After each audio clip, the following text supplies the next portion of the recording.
Alright guys, welcome to another video on Microsoft Flight Simulator. Today, I wanted to go over a few tips that I have come up with to make this game a little bit more enjoyable.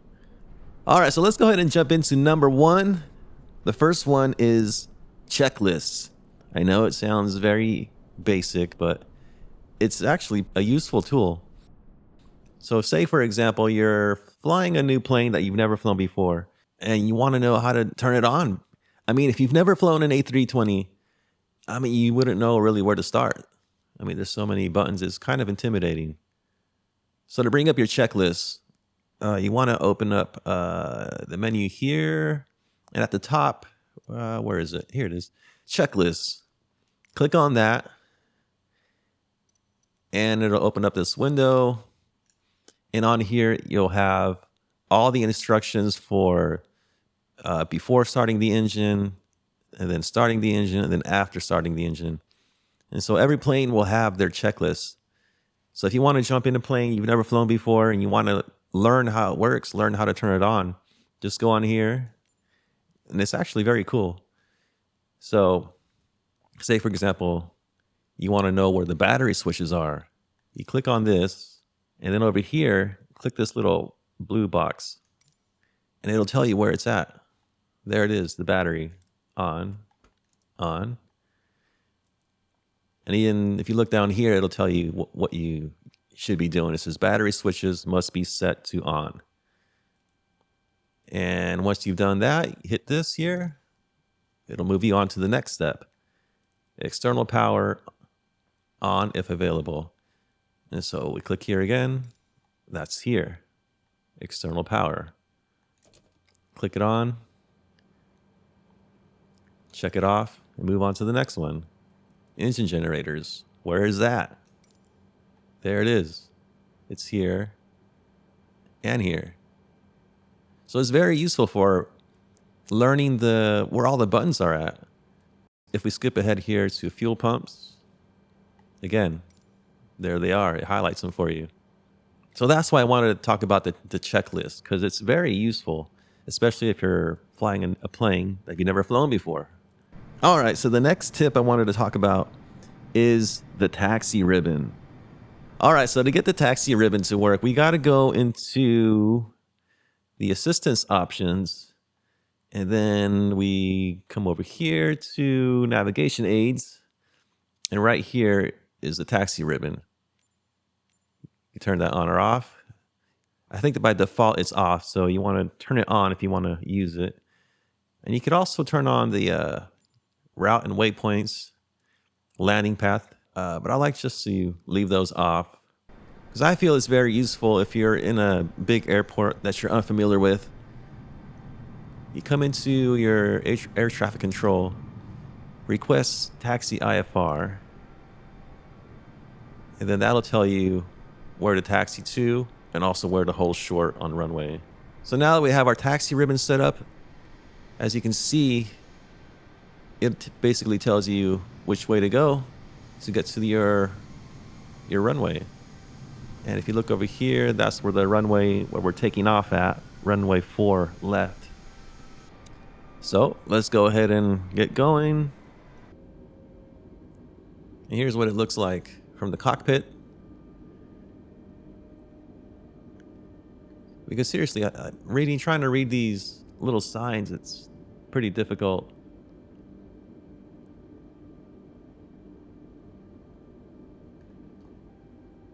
I guess it's doable if you pay attention.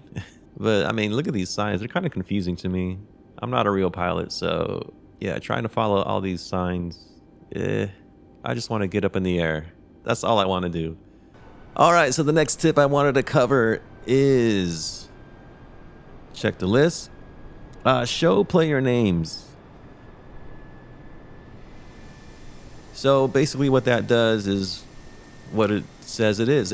It shows the players' names. Right now, as you look around, you don't see any other players in the sky because I have it turned off.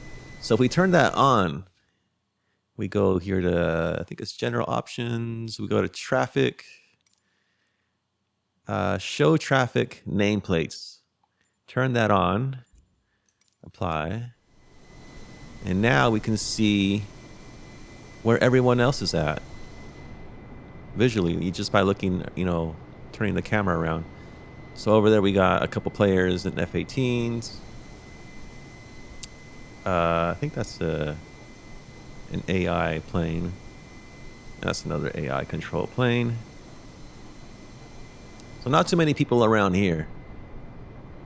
But say you want to play with one of your buddies and you want to see where they're at. You can't find them. You turn on the player names and it should help you locate them.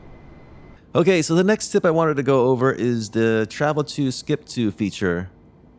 This is very useful for when you're doing a very long flight and you don't want to sit there for 2, 3, 4, 6 hours or however long the flight is. To activate this, just go up here again and hit the travel to button. That'll bring up this screen. And from here, we can select where we want to travel to. We can travel straight to the cruise section, to the descent, the final approach, taxi. You can skip all the way to the end if you want. So it's very useful when you just want to, practice takeoffs and landings. Just open the travel to button and let's select, we'll select approach. We'll skip to the approach so you can see what it does. So here we go. And yes, here we go. All right, here we are approaching LAX. So once we get to this screen, just go back to fly. And you want to make sure, close this. Let's see, make sure everything is looking good. So after you do the travel to, you're going to have to adjust some settings. So just be aware that you're going to have to make sure everything is A-OK on your plane. All right, so the next tip I wanted to go over is the damage feature. You can turn the damage off because if you leave it on, what's going to happen is your screen's going to go black and then you hear that annoying sound and the game will tell you that you crashed and then you got to restart your flight all over again. All right, so to turn it off, go into our menu here, assistance options, and under failure and damage, crash damage, disable that. By default, it's on. So turn it off, disable it. And you can also disable aircraft stress damage, engine stress damage, and the icing effect. I just leave everything off, disabled, except for this for some reason. I don't know why I have it on. So yeah, turn that off. So now what happens when we crash? You're not going to be forced to reload your flight. Plus, it's actually pretty hilarious when you crash your plane. As you can see, you can have a little fun with it. And now we're in a canyon somewhere in LA. Which brings me on to the next tip. The next tip is called back to fly. By default, I don't think it's enabled. So you're going to have to come into your control options. And I believe it's under camera brakes. I don't remember where it's at. You can search for it.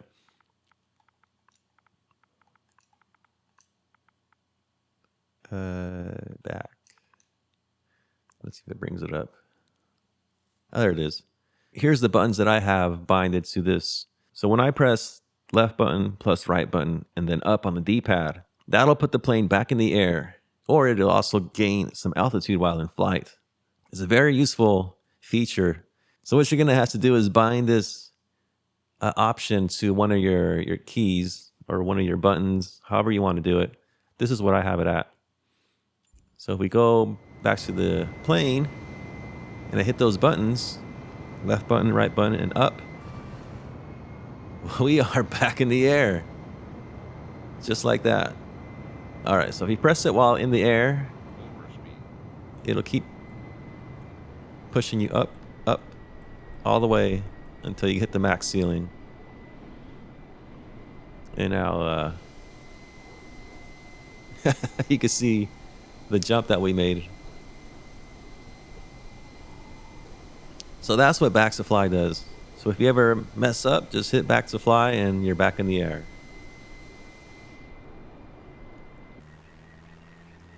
All right, so the next tip I wanted to go over is the controller profiles. So if you go into the options again, I believe it's under, no, on the controller, duh. All right, so if you go under controller profiles, under controller here, by default, it goes by default. So if you keep scrolling through, you'll see that we have a controller profile for fighter jets, gliders, helicopters, and then your custom ones. I have 2 custom ones. Controller profile 2 is my custom helicopter one. So I'm going to select this. Okay, so the next tip I wanted to go over, this kind of applies more for helicopters than planes, but it's the assisted rudder controls. Right now I have it off, so what's going to happen is if I pull on the collective, we're going to go through the building, but it's not really doing a good job of hovering. You're going to have to be on top of the controls to maintain a hover. See, right now I am using the triggers to stay centered and trying to not move around as much, but as you can see, it's pretty difficult. So if we put this back down,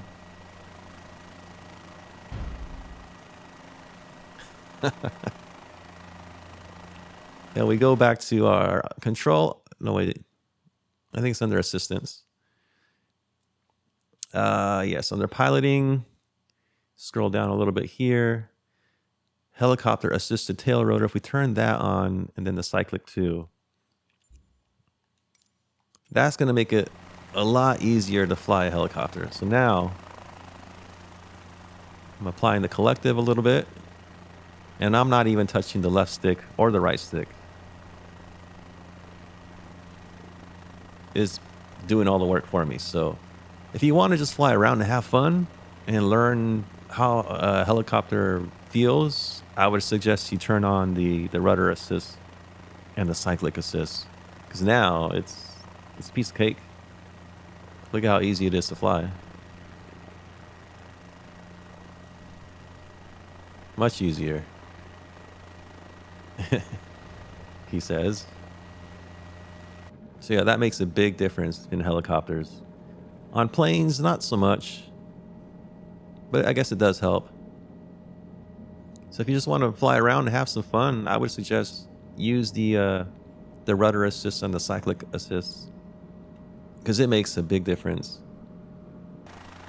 All right, so there is one last tip that I didn't write down on my notes, but I just remembered about it. So we're going to have to exit from here to show you what it is. All right, so the last tip is kind of a hidden one. I didn't know about it until I saw someone on Reddit talk about it. But if you go up here to your profile, hit that, you can now select your status. You can be online, offline, or whatever. But the next one down here you can select which server you want to play on. So right now it's on automatic. I'm on the West Coast of the USA. But you can manually select the East Coast, North Europe, West Europe, and Southeast Asia. So this is important when you want to fly with some buddies, with some friends online, and you won't be struggling, trying to figure out where you guys are at. So as long as you guys are on the same server, you guys should be able to find each other, in theory. And yeah, that's pretty much it, guys. That's all I got for my tips on how to make the game a little bit more enjoyable. Hopefully this will help you out and have a little more fun with your flying. That's it. I'm gonna wrap it up for now. If you enjoyed this video, feel free to like it, subscribe, all that good stuff. And yeah, I'll see you guys later.